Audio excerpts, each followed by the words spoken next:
Selamat pagi dan salam sejahtera bagi kita semua. Perkenalkan nama saya Nola Fitri Pasaribu dengan NIM J240122125 dari kelompok 2 dengan asisten praktikum Kayandi Fitrani.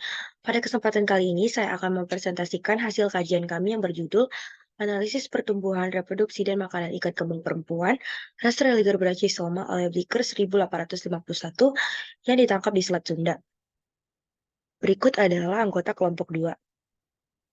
Selanjutnya, hal yang melatar belakangi kajian ini adalah berdasarkan ilmu biologi perikanan. Menurut Jon Fitner 2020, ilmu biologi perikanan merupakan ilmu yang membahas tentang mengenai perikanan. Nah, ilmu biologi perikanan ini terbagi menjadi dua, yaitu natural history dan dinamika populasi. Nah, ikan kembung perempuan tersendiri merupakan salah satu ikan pelagis yang terdapat di Selat Sunda. Selat Sunda adalah selat yang menghubungkan antara Pulau Sumatera dan Pulau Jawa, sehingga memiliki potensi ikan kembung perempuan yang sangat tinggi. Nah, ikan Selat Sunda tersendiri merupakan WPNRI yang berada pada nomor 572.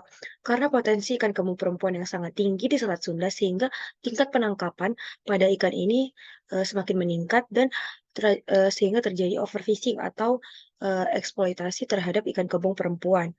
Dengan adanya kajian ini, kami berharap bahwa tingkat eksploitasi pada ikan kembung perempuan bisa lebih menurun dan para nelayan bisa memiliki cukup ilmu untuk eee, mengetahui cara penangkapan yang tepat dan waktu yang tepat. Selanjutnya metode, waktu, dan tempat. Nah, waktunya tersendiri adalah tanggal 26 Agustus 2023 sampai 11 November 2023 di Laboratorium Biologi Perikanan Departemen Manajemen Sumber Daya Perairan, Fakultas Perikanan dan Ilmu Kelautan IPB University. Nah, mengenai alat dan bahan yang kita gunakan bisa terlihat pada layar.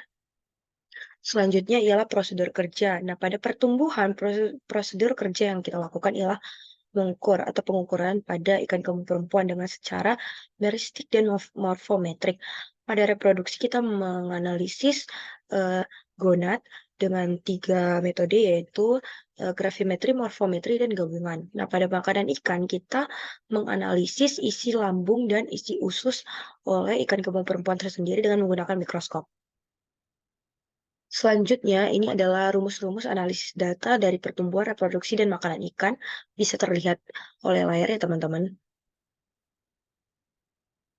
Selanjutnya, ini adalah hasil dan pembahasan dari kelompok kami. Bisa dilihat pada DFP,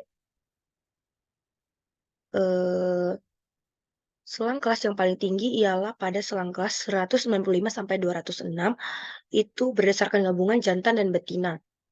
Nah, pada hubungan panjang dan bobot, total bisa dilihat ya teman-teman, bahwa nilai W-nya adalah 0,0006, eee, 3,1277. Nah, berdasarkan hasil log atau hasil B-nya yang sama dengan 3, bisa disimpulkan berdasarkan grafik tersebut, ikan kembung perempuan, merupakan isometrik, yaitu pertumbuhan panjang dan bobot ikan seimbang.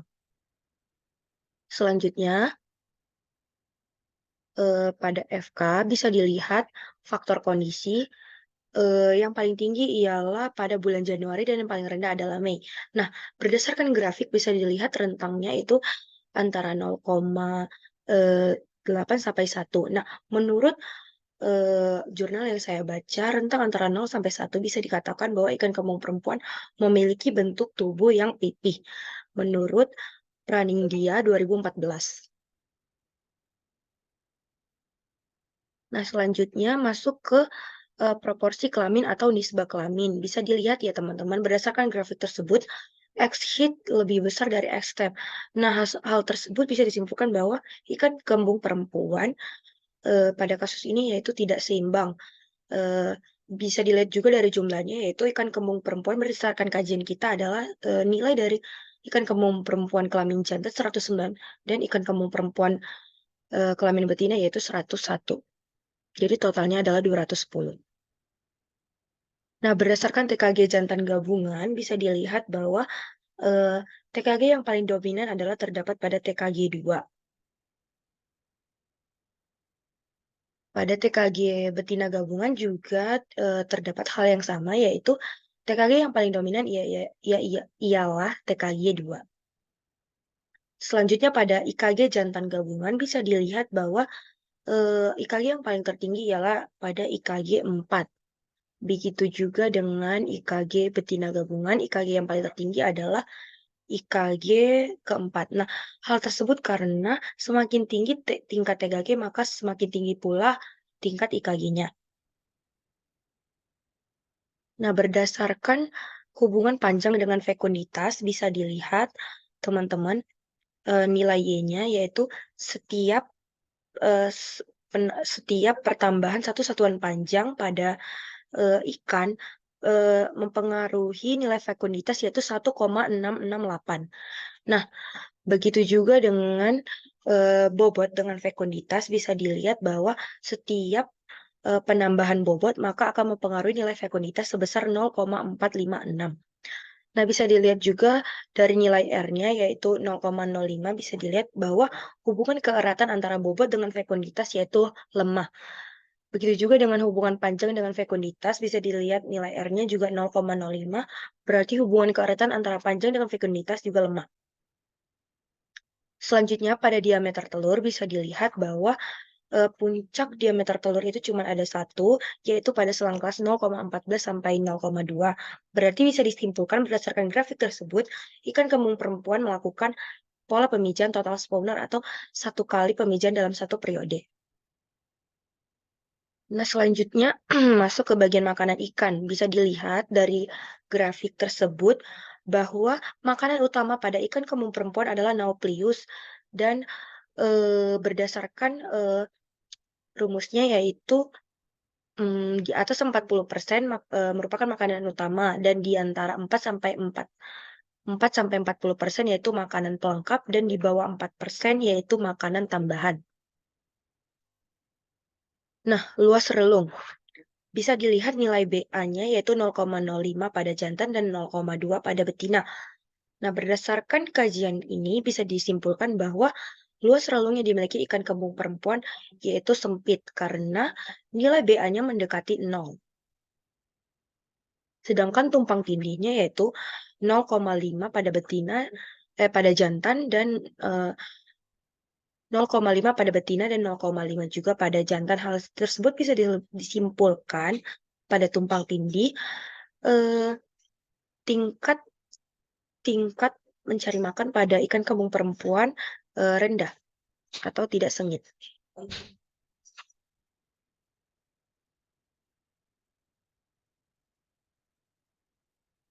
Selanjutnya pada, eee, hubungan panjang dan volume makanan. Setiap penambahan makanan atau setiap makanan yang masuk ke dalam ikan akan mempengaruhi, 7,74% pada jantan, 17,42% pada betina, dan 1% pada total. Selanjutnya, panjang usus relatif. Bisa dilihat panjang usus relatif pada ikan kembung perempuan, yaitu 0,5115. Bisa disimpulkan berdasarkan grafik tersebut, ikan kembung perempuan memiliki, panjang usus yang kecil atau pendek dan bisa disimpulkan bahwa ikan kembung perempuan termasuk ke dalam jenis karnivora. Bisa juga dihubungkan oleh, eee, makanan utama yang dimakan oleh ikan kembung perempuan yang tadi, yaitu Nauplius. Nauplius tersendiri merupakan, zooplankton yang artinya adalah hewan, dan bisa disimpulkan ikan kembung perempuan termasuk karnivora. Nah, masuk kesimpulan dan saran. Simpulan dari kajian ini adalah, kajian ini memiliki sampel sebanyak 210 ikan kembung perempuan, dan analisis pertumbuhan menghasilkan pola pertumbuhan isometrik, yaitu seimbang antara panjang dan bobot. Dan berdasarkan analisis reproduksi didapatkan hasil analisis bahwa ikan kembung perempuan di perairan Selat Sunda memiliki proporsi yang tidak seimbang antara ikan jantan dan ikan betina.